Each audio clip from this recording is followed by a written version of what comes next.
किसी गांव में एक बूढ़ा व्यक्ति अपने बेटे और बहू के साथ रहता था। परिवार सुखी था, किसी तरह की कोई परेशानी नहीं थी। बूढ़ा बाप, जो किसी समय अच्छा खासा नौजवान था, आज बुढ़ापे से हार गया था। चलते समय लड़खड़ाता था, लाठी की जरूरत पड़ने लगी, चेहरा मुरझुर्रियों से भर चुका था। बस अपना जीवन किसी तरह व्यतीत कर रहा था। घर में एक चीज़ अच्छी थी कि शाम को खाना खाते समय पूरा परिवार एक साथ टेबल पर बैठकर खाना खाता था।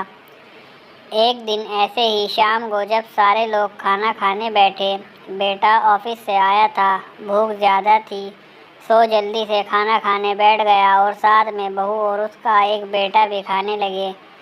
बूढ़े हाथ जैसे ही थाली उठाने को हुए, थाली हाथ से छिटक गई, थोड़ी दाल टेबल पर गिर गई।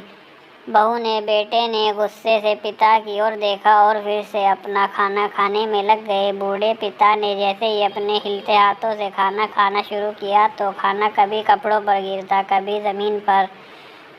बहू चिढ़ते हुए कहा, कितनी गंदी तरह से खाते हैं, मन करता है इनकी थाली किसी अलग कोने में लगवा देते हैं।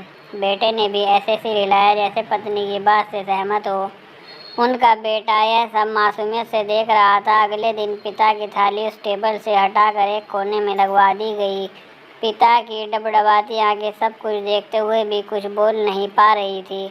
बूढ़ा पिता रोज की तरह खाना खाने लगा। खाना कभी इधर गिरता, कभी उधर। छोटा बच्चा अपना खाना छोड़कर लगातार अपने दादा की तरफ देख रहा था। माँ ने पूछा, क्या हुआ बेटा, तुम दादाजी की तरफ क्या देख रहे हो और खाना क्यों नहीं खा रहे? बच्चा बड़ी मासूमियत से बोला, माँ मैं सीख रहा हूँ कि बूढ़ों के साथ कैसा व्यवहार करना चाहिए। जब मैं बड़ा हो जाऊँगा और आप लोग बूढ़े हो जाओगे तो मैं भी आपको इसी तरह कोने में खाना खिलाया करूँगा।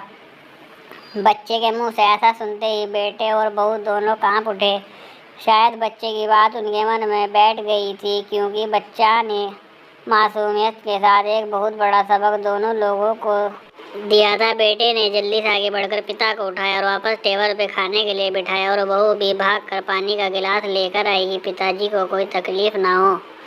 दोस्तों, इस तरह की कहानी सुनने के लिए हमारे चैनल को लाइक शेयर सब्सक्राइब ज़रूर कीजिएगा।